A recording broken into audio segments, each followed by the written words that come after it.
ನಮ್ಮ ಕರ್ನಾಟಕದ ಸರ್ಕಾರ ಯಾಕೆ ರೈತ ವಿರೋಧಿ ಧೋರಣೆಯನ್ನು ಅನುಸರಿಸ್ತಾ ಇದೆ? ಒಂದು ವಾರದಿಂದ ಎಲ್ಲ ರೈತ ಪರ ಸಂಘಟನೆಗಳು ಒಂದಾಗಿ ಇವತ್ತು ಇಡೀ ಜಿಲ್ಲೆಯಾದ್ಯಂತ, ಕೋಲಾರ ಜಿಲ್ಲೆಯಾದ್ಯಂತ ಮಾವು ಬೆಳೆಗಾರರ ಹೋರಾಟ ಸಮಿತಿ ನೇತೃತ್ವದಲ್ಲಿ ಹೋರಾಟಗಳನ್ನು ಮಾಡಿದ್ದೀವಿ. ಈ ಹೋರಾಟಗಳಿಗೆ ಯಾವುದೇ ರೀತಿಯಲ್ಲಿ ಇಷ್ಟು ಕನಿಕರ ಕೂಡ ನಮ್ಮ ಕರ್ನಾಟಕ ರಾಜ್ಯ ಸರ್ಕಾರಕ್ಕೆ ಬಂದಿಲ್ಲ. ಇದುವರೆಗೂ ನಾವು ತಹಸೀಲ್ದಾರ್ ಸಮ್ಮುಖದಲ್ಲಿ ಸಭೆ ಆಗಿದೆ, ಮಾನ್ಯ ಜಿಲ್ಲಾಧಿಕಾರಿಗಳ ಸಮ್ಮುಖದಲ್ಲಿ ಸಭೆ ಆಗಿದೆ. ಅವರು ಕೂಡ ಎಷ್ಟೆಲ್ಲ ಪ್ರಯತ್ನ ಮಾಡಿದ್ರು ಕೂಡ ಈಗಿರ್ತಕ್ಕಂಥ ಸರ್ಕಾರ ಬಿಟ್ಟಿ ಭಾಗ್ಯಗಳನ್ನ ಕೊಟ್ಟು ಜನರಿಂದ ಶಬಾಷ್ಗಿರಿ ಪಡಿಸಿಕೊಳ್ಳೋದ್ರಲ್ಲಿ ಮಾತ್ರ ಅವರು ನಿಸ್ಸಿಂದರಾಗಿದ್ದಾರೆ ಹೊರತು ನಮ್ಮ ಮಾವು ಬೆಳೆಗಾರರು ಬೀದಿಗೆ ಬಂದಿದ್ದಾರೆ. ಅವರ ಕುಟುಂಬಗಳ ಆತ್ಮಹತ್ಯೆ ಹಾದಿಯನ್ನ ಕಂಡುಕೊಳ್ಳಕ್ಕೆ ಪ್ರಾರಂಭ ಆಗ್ತಾ ಇದ್ದಾರೆ. ಅವರ ಆತ್ಮಹತ್ಯೆಗಳನ್ನ ತಡಿಬೇಕು, ರೈತರ ಕೃಷಿಯನ್ನ ಉಳಿಸಬೇಕು, ಮಾವು ಬೆಳೆಗಾರರನ್ನ ರಕ್ಷಣೆ ಮಾಡಬೇಕು ಅಂತ ಹೇಳಿ ಸರ್ಕಾರ ಇದುವರೆಗೂ ಒಂದಷ್ಟು ಕೂಡ ಕನಿಕರ ಮಾಡಲಿಲ್ಲ. ಹಾಗಾಗಿ ಇವತ್ತು ನಾವು ಶ್ರೀನಿವಾಸಪುರ ತಾಲೂಕಿನಾದ್ಯಂತ ಬಂದಿದೆ ಸರ್, ನಗರ ಮಾತ್ರ ಅಲ್ಲ, ಗ್ರಾಮೀಣ ಪ್ರದೇಶ ಕೂಡ ಬಂದಾಗಿದೆ.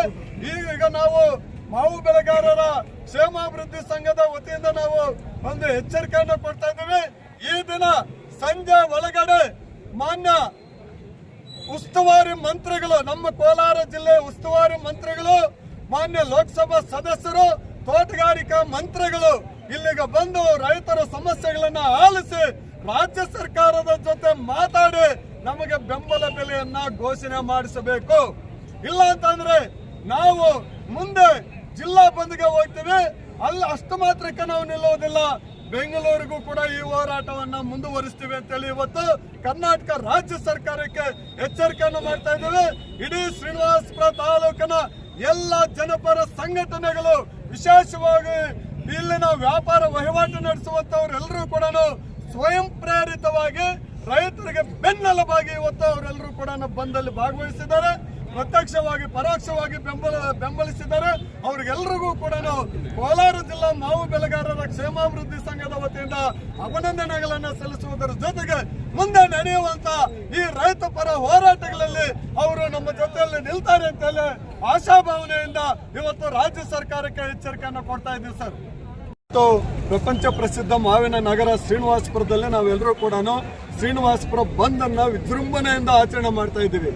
ಯಾಕೆ ಇವತ್ತು ಬಂದನ್ನ ಮಾಡ್ತಾ ಇದ್ದೀವಿ ಅಂತಂದ್ರೆ, ಪ್ರಪಂಚ ಪ್ರಸಿದ್ಧ ಮಾವಿನ ನಗರವಾಗಿರ್ತಕ್ಕಂಥ ಇಲ್ಲಿ ಶ್ರೀನಿವಾಸಪುರದಲ್ಲಿ ವಿಶೇಷವಾಗಿ ಮಾವು ತಿರುಳು ತೆಗೆಯುವಂತ ಕೈಗಾರಿಕೆಗಳು ಇಲ್ದಿರ ಮಾವಿನ ಕಾಯಿಗೆ ಇವತ್ತು ರೇಟ್ ಇಲ್ಲ.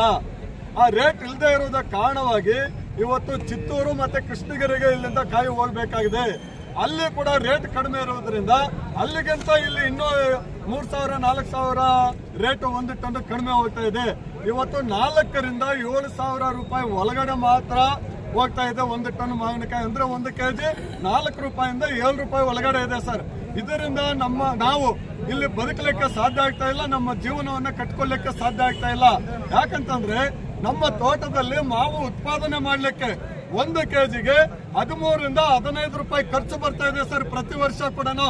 ಈ 13 ರಿಂದ 15 ರೂಪಾಯಿ ಖರ್ಚು ಬರ್ತಾ ಇರುವಂತ ಸಂದರ್ಭದಲ್ಲಿ ನಮಗೆ ಕನಿಷ್ಠ 15 ರೂಪಾಯಿ ಆದ್ರೂ ನಮಗೆ ವಾಪಸ್ ಬಂದ್ರೆ ಮುಂದಿನ ವರ್ಷ ಕೃಷಿಯನ್ನ ನಡೆಸಲಿಕ್ಕೆ ಸಾಧ್ಯವಾಗ್ತದೆ. ಅದ್ರ ಮೇಲೆ 2 ರೂಪಾಯಿ 3 ರೂಪಾಯಿ ಲಾಭ ಬಂದ್ರೆ ನಮ್ಮ ಕುಟುಂಬದ ನಿರ್ವಹಣೆಗೆ ಅನುಕೂಲ ಆಗ್ತದೆ. ಮಕ್ಕಳು ವಿದ್ಯಾಭ್ಯಾಸ ಮಾಡಬೇಕು, ಮಕ್ಕಳಿಗೆ ಮದುವೆ ಮಾಡಬೇಕು, ನಮಗೆ ಒಂದು ಮನೆ ಕಟ್ಕೋಬೇಕು, ಅಥವಾ ಕಾಯಿಲೆಗಳು ಬಂದ್ರೆ ಆಸ್ಪತ್ರೆಗೆ ಹೋಗಿ ತೋರಿಸ್ಕೋಬೇಕು. ಇವೆಲ್ಲವೂ ಕೂಡ ಇಡೀ ಶ್ರೀನಿವಾಸಪುರ ತಾಲೂಕಿನ ಜನತೆಯ ಅಳಿವು ಉಳಿವಿನ ಪ್ರಶ್ನೆ ಮಾವಿನಕಾಯಿ ಮೇಲೆ ಇದೆ. ಹಾಗಾಗಿ ಇವತ್ತು ನಾವು ಹೇಳ್ತಾ ಇದ್ದೀವಿ, ಈ ಕೂಡಲೇ ಈಗೇನು ಆಂಧ್ರ ಪ್ರದೇಶದಲ್ಲಿ ಅಲ್ಲಿನ ಸರ್ಕಾರ ರೈತರಿಗೆ 1 ಕೆಜಿಗೆ 4 ರೂಪಾಯಿ ಬೆಂಬಲ ಬೆಲೆಯನ್ನು ಕೊಟ್ಟಿದ್ದಾರೆ. 8 ರೂಪಾಯಿ ಅಲ್ಲಿರ್ತಕ್ಕಂಥ ಕೈಗಾರಿಕೆ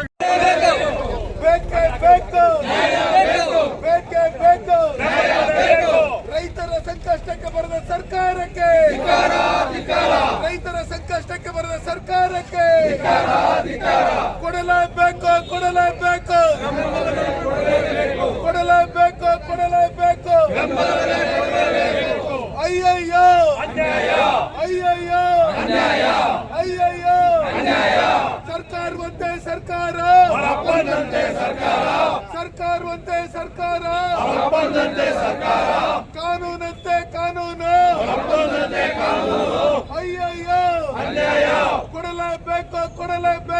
ಬೆಂಬಲ ಬೆಲೆ ಕೊಡಲೇಬೇಕು ಕೊಡಲೇಬೇಕು ಬೆಂಬಲ ಬೆಲೆ ಕೊಡಲೇಬೇಕು ರೈತ ವಿರೋಧಿ ಸರ್ಕಾರಕ್ಕೆ ಮಾವು ಬೆಳೆಗಾರರ ವಿರೋಧಿ ಸರ್ಕಾರಕ್ಕೆ ಮಾವು ಬೆಳೆಗಾರರ ವಿರೋಧಿ ಸರ್ಕಾರಕ್ಕೆ ಬೇಕೇ ಬೇಕು ಬೇಕೇ ಬೇಕು ಬೇಕೇ ಬೇಕು ఎట్లా వాళ్ళు ఆ 3 ఎకరాల్లో ఏడాదిలో ఒక దినము ఏమే ఆ వచ్చే కాసుల్లో జీవనం చేసుకో